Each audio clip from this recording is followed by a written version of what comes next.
प्रणाम सब गोटे के अहाँ सब गोटे के सामने आ एगो सेव कोबर नया कोबर लऽ के एलहुँ हाँ। इहो कोबर अहाँ सब गोटे बहुत ज़्यादा पसंद करबे और नीक लागत तऽ प्यार और स्नेह आशीर्वाद अहाँ सब जरूर देवे और ज़्यादा से ज़्यादा शेयर जरूर करबे। धन्यवाद।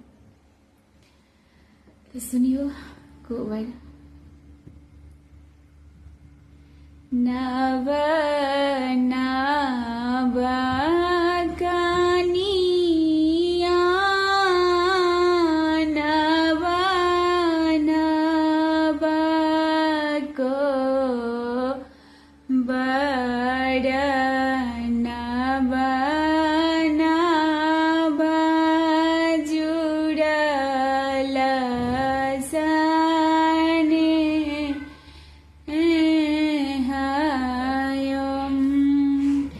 नव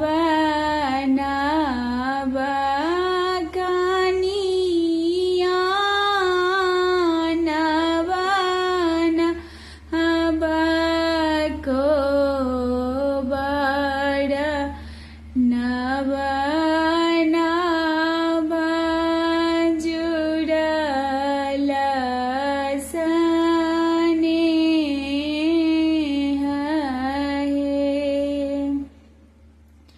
ताही कोबर सुता गेला रामचंद्र दुल्हा पीठी लागल सिया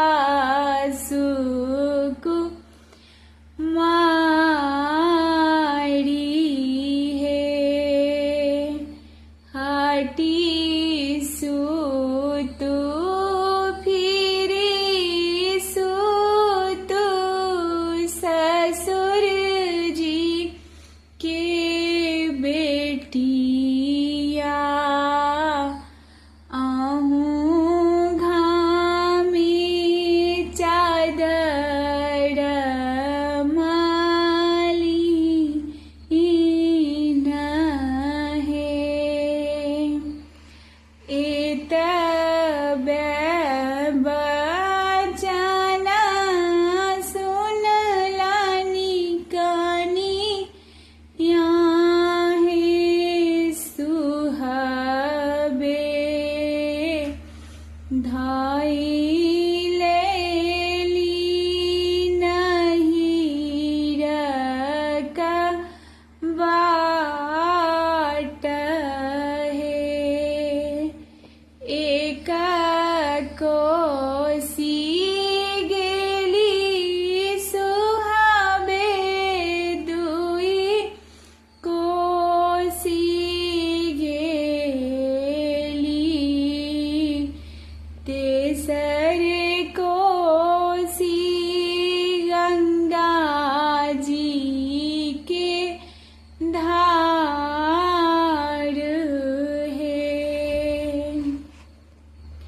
कहाँ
खाइले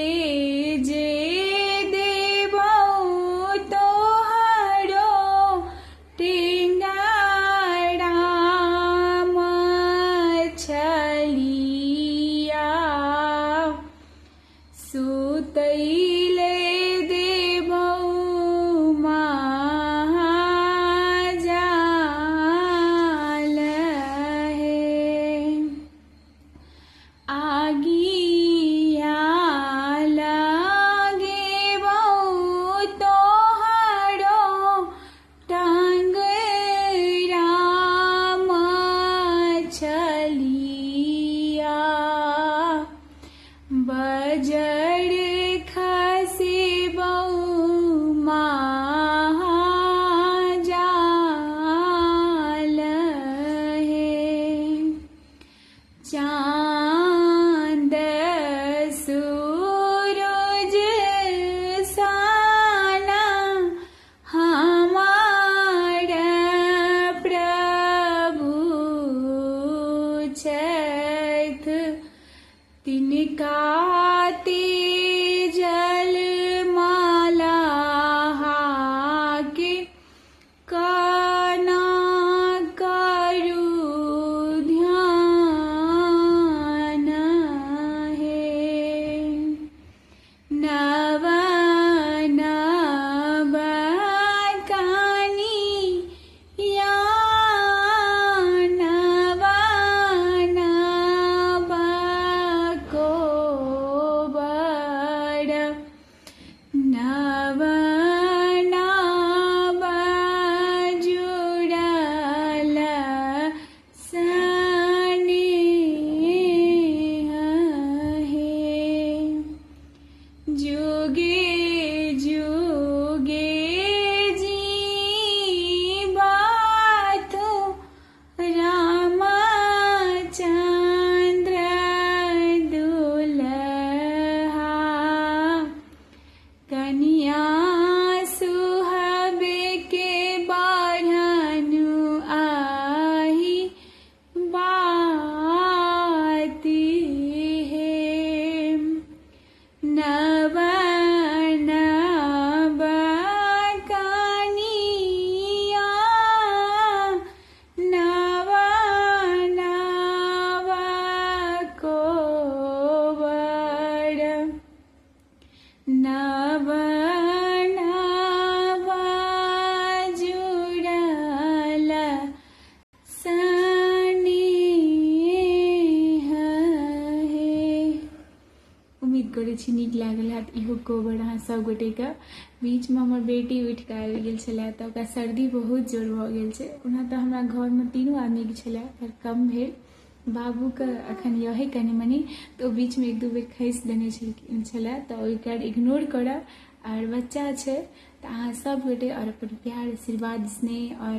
शेयर जरूर करबै मिलै छी नेक्स्ट वीडियो में नेक्स्ट गीत लऽ कऽ बाय धन्यवाद।